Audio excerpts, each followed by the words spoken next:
السلام علیکم. گفتگو میں خوش آمدید. آج گفتگو ہوگی ایران چین تعلقات پر، اور اسٹوڈیو میں ہمارے ساتھ موجود ہیں علی رضا الوی، سینئر اینالسٹ ہیں، اور ان سے ہم پوچھیں گے کہ جو بڑھتی ہوئی ٹائز ہیں ان کا امپیکٹ کیا ہوگا ریجن پر. Welcome to the studio sir. بہت شکریہ. اور آپ کی ایکسپرٹیز ہمیں چاہیے ہوں گی.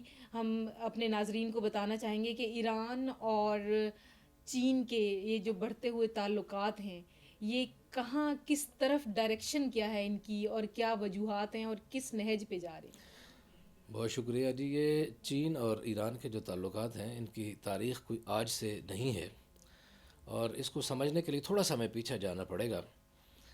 ابھی مثلا حال ہی میں جو نیا کیلنڈر ان کا شروع ہوا ہے، نیا سال شروع ہو گیا چائنیز کا، تو اس میں مبارکباد دیتے ہوئے جواد ظریف نے کہا ہے کہ ہمارے 50 سالوں پہ محیط تعلقات ہیں. انہوں نے یہ اپنے میسج میں کہا کہ 50 سالوں پہ دوستانہ جو ہمارے تعلقات ہیں تو ہم اس کو مزید آگے لے کے چل رہے ہیں، اور ہم اس موقع پہ چائنا کی حکومت کو اور چائنا کے عوام کو مبارکباد پیش کرتے ہیں کہ ان کا نیا کیلنڈر ایئر شروع ہو گیا، اور جو موسم بہار سے شروع ہوتا ہے.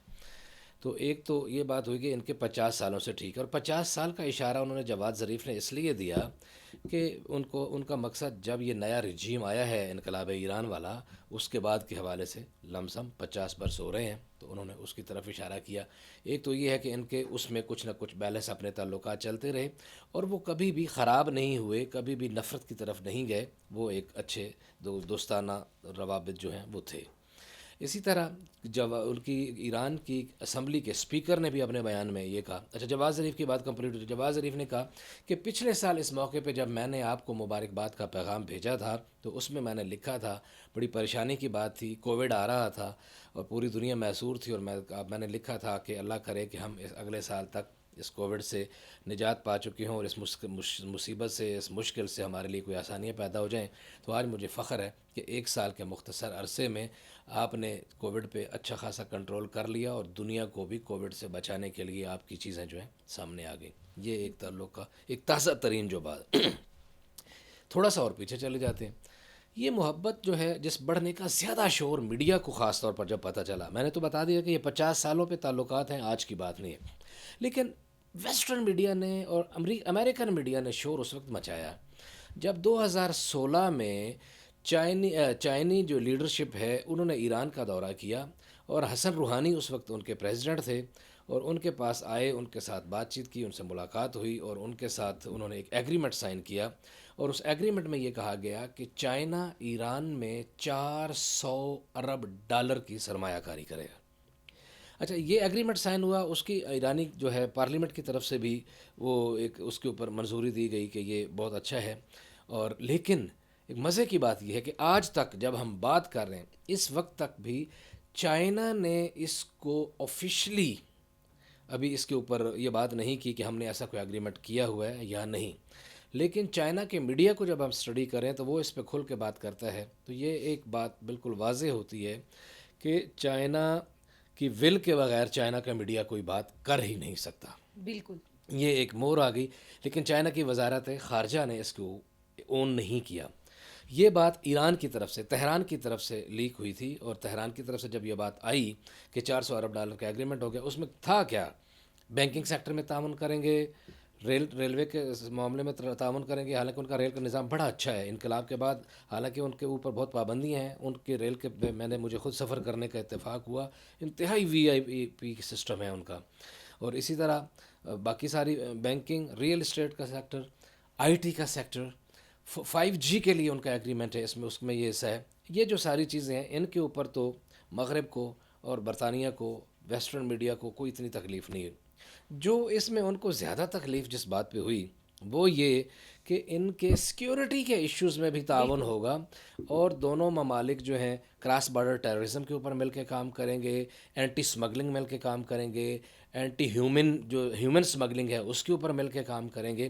تو اس کے اوپر سوال یہ اٹھایا گیا کہ بھائی اگر وہ اس پہ کام مل کے کرنا چاہتے ہیں تو اس پہ امریکہ کو کیا ہے. امریکہ روزانہ میکسیکو کے ساتھ، کبھی دوسرے ملک کے ساتھ، کبھی تیسرے اپنی سرحدوں کے بھارت کے ساتھ ساتھ ہمارے روزانہ، ریجن کی بات کریں ہاں اگر، روزانہ مطلب وہ ان کے ساتھ ایگریمنٹ کرتا ہے بالکل کہ ہم آپ کے ساتھ آگے چلیں گے اور دہشت گردی کو روکیں گے، کراس بارڈر ٹیررزم کو روکیں گے، ڈرگ سمگلنگ کو روکیں گے، ہیومن سمگلنگ کو روکیں گے.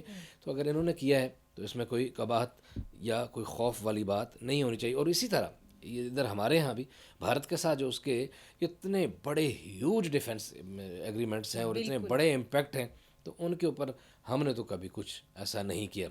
دوسری بات چائنا کے آنے کے بعد جو چاہ بہار میں جو ایک ایران کی بندر عباس کے بعد ایک بڑی بندرگاہ ہے چاہ بہار، جس میں امریکہ کے بعد بھارت دیکھ رہا تھا کہ ہمیں بڑی وہاں اپنی انویسٹمنٹ کریں گے اور ہماری موج میلہ لگے گا، اب وہ پیچھے ہو گیا ہے اور وہاں چائنا کی انویسٹمنٹ ہونا شروع ہو گئی ہے.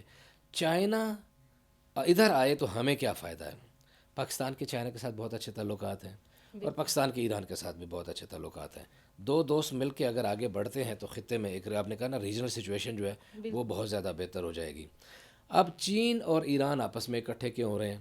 آپ میڈیا اٹھا کے دیکھ لیں، پورا ویسٹرن میڈیا اٹھا کے دیکھ لیں، پورا یونائٹڈ اسٹیٹس کا میڈیا اٹھا کے دیکھ لیں، وہ ان کی باتیں کیا ہوتی ہیں؟ چین کے خلاف ان کے اخبارات بھرے پڑے ہیں، ایران کے خلاف ان کے اخبارات بھرے پڑے ہیں. وہ کہیں گے انسانی حقوق کی بڑی بدترین صورتحال ہے، لوگوں کے ساتھ جینا مشکل ہو گیا ہے، بڑے حالات خراب ہو گئے ہیں چین میں. تو جیسے نا اب وہ اخبار پڑھیں تو پتہ چلے گا کہ چین تو بالکل کولیپس ہونے والا ہے اور وہاں تو انسان بیچارے جانوروں کی زندگی گزار رہے ہیں. اور اسی طرح ان کے میڈیا کو آپ دوبارہ دیکھیں، ایران کی سرچ مار لیں تو ایران کے حوالے میں بھی ایسے ہی پتہ چلے گا اور کہ ایسے یہ بھی پتہ چلے گا کہ یہ دنیا کو تباہ کر دیں گے. تو ہاں، اور یہ کوئی ملا رجیم بس بیٹھا ہوا ہے اور ان کے سینگ نکلے ہوئے ہیں اور وہ بڑے خطرناک لوگ ہیں اور وہ بندے کھا جاتے ہیں. اس طرح کی کیفیت ان کے میڈیا میں ملتی ہے. تو یہ چیزیں جو مشترکہ دشمن ہوتا ہے نا، وہ آپ کو مشترکہ محبت پہ مجبور کرتا ہے اور آپ کو قریب لے کے آتا ہے. تو ایران اور چائنا کی جو بڑھتی ہوئی قربتیں ہیں یہ اسی کا ایک تسلسل ہے. اور اس کے علاوہ بھی علی رضا الوی صاحب، میں چاہتی ہوں کہ آپ اس بات پہ بھی روشنی ڈالیں کہ جیسے اس خطے میں بھارت ایلائی ہے، اسٹریٹجک ایلائی ہے امریکہ کا، تو امریکہ کو کاؤنٹر کرنے کے لیے ایک بھارت ہی موجود ہے. اور بھارت نے بھی ایران کے ساتھ جو معاہدے کیے بھی تھے وہ بھی ایسے نہیں تھے، ہم پہلے بھی پروگرامس میں بات کر چکے ہیں کہ اس لیول پہ نہیں تھے کہ ایران کو اٹھا سکتے، ایران کو کوئی ہیلپ آؤٹ کر سکتے. اس پرسپیکٹیو میں، سی پیک کے پرسپیکٹیو میں ایران کے ساتھ چائنا کا ہاتھ جڑ جانا کیا تکلیف دیتا ہوگا امریکہ کو اور بھارت کو، دونوں کو؟ اس پرسپیکٹیو میں میں چاہتی ہوں آپ بات جی کریں. دیکھیں، پاکستان کا جو اکنامک کوریڈور ہے، پاک چائنا اکنامک کوریڈور ہے، اس میں ان کو تکلیف تو ہے کہ پاکستان کا سٹرکچر بہتر ہو، پاکستان کی سڑکیں بہتر ہوں، پاکستان کے ذرائع رسل و رسائل بہتر ہوں، پاکستان کا ریلوے سسٹم بہتر ہو، پاکستان کا انرجی لیول بہتر ہو، پاکستان کا ٹرین سسٹم بہتر ہو. جب یہ ساری چیزیں بہتر ہوں گی تو پاکستان ترقی کرے گا نیچرلی. اور جب پاکستان ترقی کرے گا تو وہ شخص جو پاکستان کو ڈوبتا ہوا دیکھنا چاہتے ہیں نعوذ باللہ، تو ان کے منہ میں پھر خاک تو جائے گی نا. تو وہ جو ایک شائننگ پاکستان کا جو ایک امیج ہے اس میں ان کو بہت زیادہ تکلیف ہوگی. اور اس میں جب ایران بھی ساتھ مل جاتا ہے، اب دیکھیے کہ ایران کے پاس جو سب سے بڑی ایک پروڈکٹ ہے، اور بہت ساری پروڈکٹس کے علاوہ مثلا ان کی سینٹری بڑی شاندار ہے. ان کی جو پاکستان میں بھی جو میلامائن کا بزنس ہوتا ہے وہ ایران سے شروع ہوا، اور یہاں ہمیں پتہ ہے وہاں سے وہ کراکری آیا کرتے تھے. ایران کے قالین بافی کا کام بہت زیادہ اچھا ہے. یہ تو وہ ہیں جو ان کی روٹین کی نارمل صنعتیں ہیں. لیکن جو سب سے بڑی پاور ہے وہ ان کے پاس پیٹرولیم ہے. بالکل. پیٹرولیم میں وہ اگر وہ پیٹرول اپنا بیچ لیتے ہیں جو ان کا ویسے ہی ضائع پڑا، دنیا کے بڑے جو چند 3-4 بڑے جن کے پاس ذخائر ہیں ان ممالک میں وہ شامل ہے، تو اگر وہ اپنا پیٹرول بیچ کے اس کے بدلے میں اپنا بینکنگ سیکٹر بہتر کر لیتا ہے، اپنے سارے معاملات کو بہتر کر لیتا ہے، اور ہم بھی بہتر کر لیتے ہیں جو اس پاک چائنا، ہم نے کوئی اعتراض نہیں کیا. ہمیں تو خوشی ہے کہ یہ سارے دوست اگر ملیں. اور ایک اور میں آپ کو بات بتاؤں، آج کل یا 10 سال بعد، یہ اچانک تو خیر نہیں ہوتا، ملکوں کے تعلقات یہ نہیں ہو سکتا کہ بجلی کے بٹن کی طرح آج ہی بند ہو جائیں اور ختم ہو جائیں. لیکن یہ آہستہ آہستہ ٹلٹ ہونا شروع ہو گیا ہے کہ ایک نیا بلاک بہر صورت اس خطے کا بننا ہی بننا ہے. یہ طے ہے، تاریخ نے اس طرف سفر کرنا شروع کر دی ہے. اس بلاک میں پاکستان ہے، اس بلاک میں چائنا ہے، اس بلاک میں رشیا ہے، اس بلاک میں ٹرکی ہے، اس بلاک میں ایران ہے. یہ 5 ممالک تو پکے آگے ہیں. اور جو وسط ایشیائی ریاستیں ہیں تاجکستان، کازکستان، ازبکستان، یہ بھی ان کے ساتھ جو ہیں کسی نہ کسی حد تک ان کے ساتھ آلریڈی لوپ میں بھی ہیں. آپ کا ٹاپی کا ایگریمنٹ بھی اسی حوالے سے ہے اور باقی بھی کچھ ایگریمنٹ اسی حوالے سے ہو رہے ہیں. تو ان شاء اللہ تعالیٰ اچھا یہ علی رضا خطے میں الوی ایک صاحب، نئی تبدیلی آئے جو گی جو 10 20 15 سال کے بالکل بعد جو ہوگی. سینٹرل ایشیا کی ریاستوں کی آپ نے بات کی، اس پہ ہم الگ سے ایک پروگرام رکھیں گے، بلکہ اگلے ہی پروگرام میں ہم بات کریں گے ضرور انشاءاللہ. کہ یہ ریسورسز کے حساب سے پوری دنیا کے جو جائنٹس ہیں وہ بھی انہی کی طرف دیکھ رہے ہیں. ایسے ہی یہ گیم چینجر ہو سکتی ہیں. اور اس کے علاوہ جو میں بات کرنا چاہ رہی ہوں وہ یہ ہے کہ سی پیک کے حوالے سے، سی پیک کو کاؤنٹر کرنے کی جو ایک کاوشیں ہو رہی ہیں، بھارت کو ساتھ میں لایا جا رہا ہے اس ریجن میں. ظاہر ہے دوست ساتھی تو یو ایس کا ہی ہے اور یو ایس چاہتا ہے کاؤنٹر کرنا. ایران کو لوپ میں لے لیا گیا ہے چائنا کی طرف سے. ایک معاہدے کے بارے میں نے سنا تھا کہ جو آئل اور پیٹرولیم کی پروڈکٹس کے بارے میں آپ نے بات کی ہے کہ چائنا نے کوئی آفر کیا ہے ایران کو اس بارے میں. آپ کا کوئی، آپ کے کوئی نالج میں ہے اس پہ کوئی روشنی ڈالیں؟ یہ وہی بات ہے نا، وہیں سے میں نے وہ بات شروع کی، جو وہ ایگریمنٹ جس کی طرف آپ اشارہ کر رہی ہیں اسی ایگریمنٹ کی بات ہو رہی ہے کہ یہ $400 ارب کا ایک پروجیکٹ ہے جو 1996 میں شروع ہوا، لیکن اس پہ گفتگو پچھلے سال 2020 میں مارچ اپریل میں مئی میں اس پہ اوپر زیادہ بات شروع ہوئی. اور اس کی وجہ یہ تھی کہ انہوں نے جب دیکھے ایران کو انہوں نے نکال دیا. جب ایک ایگریمنٹ تھا اٹامک ایگریمنٹ جو ہوا جس میں امریکہ خود پیچھے نکل گیا ٹرمپ کے رجیم میں، اور اس نے صرف خود نہیں نکلا بلکہ اس نے باقی G5 ممالک جو ہیں ان کو بھی کہا کہ آپ بھی پیچھے ہٹ جائیں. تو اس کے بعد ان کے پاس، ایران کے پاس بھی ایسی کوئی صورتحال نہیں تھی، تو انہوں نے ایک اچھا ایگریمنٹ، اپنا جو پرانا ایگریمنٹ 2016 سے ہوا تھا اس کو انہوں نے ہائی لائٹ کر دیا. اس کے ایویڈنس، اس کے ڈاکومنٹس جو ہیں دفاتر میں بیٹھے ہوئے لوگ ہوتے ہیں لیک کر دیتے ہیں. وہ بھی آفیشلی، ادھر سے بھی آفیشلی نہیں ہوا، لیکن ایک خبر آ گئی اور تمام دنیا کے میڈیا کا موضوع بن گئی کہ ایران اور چائنا کی جو ہے پینگیں بہت بڑھ چکی ہیں. اور اس کے اوپر امریکہ کی طرف سے کنسرنز بھی آئے اور ان کنسرنز کو نہ ایران نے کوئی سیریس لیا اور نہ چائنا نے سیریس لیا، کیونکہ وہ بہرحال مل کے آگے چلنا چاہتے ہیں.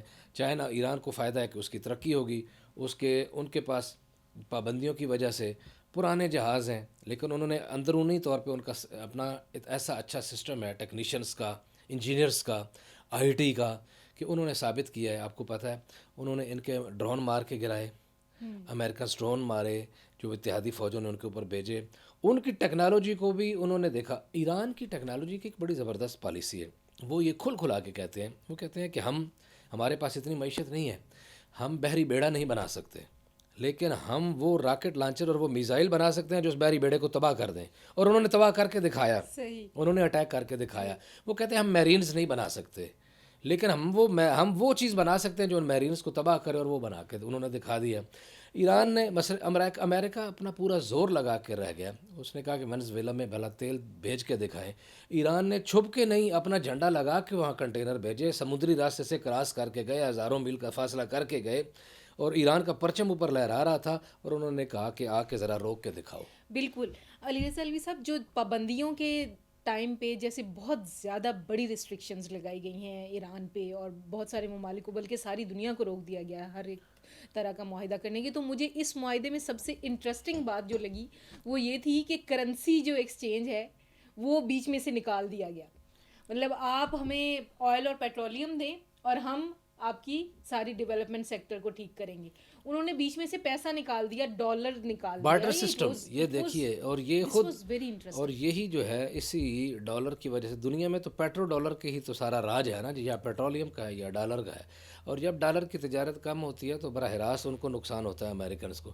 اور جب یہاں بھی بیٹھ کے ڈالر میں ہم اگر کوئی ایگریمنٹ کرتے ہیں، کوئی سودا کرتے ہیں، کوئی سیل پرچیز کرتے ہیں، تو یہاں بیٹھے ہوئے ہم یہاں ہیں اور فائدہ امریکہ کو وہاں ہو رہا ہوتا ہے. تو ظاہر ہے کہ یہ ممالک جو ہیں، یہ جب ایک بڑا گروپ بنے گا تو یہ بھی چیزیں زیر غور ہیں کہ کوئی ایک مشترکہ کرنسی کی طرف شاید جائیں یا کسی نئی کرنسی کو انٹروڈیوس کریں. جیسے یورو کروا دیا گیا ادھر، تو یہ اپنی کسی کرنسی کی طرف بھی جانے کے لیے غور کریں. لیکن یہ ابھی چیزیں بہت پہلے ہیں. ان چیزوں کو جیسے میں نے پہلے عرض کیا کہ یہ کام ہوتے ہوئے ٹائم لگے گا، اور بہرحال اس کو جانا اسی طرف ہے. عرض کیا تھا جیسے کہ تاریخ کا سفر اپنی منزل کی طرف رواں دواں ہے، اور منزل وہی ہے. بہت شکریہ علی رضا الوی صاحب. اور اگلے پروگرام میں میری پوری کوشش ہوگی کہ میں علی رضا الوی صاحب سے ریکویسٹ کروں کہ وہ جو بائیڈن کے آنے کے بعد ایران اور امریکہ کے تعلقات پہ بھی ہمیں کوئی کچھ چیزیں بتائیں، کچھ نئے پہلو بتائیں. اس کے ساتھ ہی ناہید کو دیجیے اجازت. اللہ نگہبان.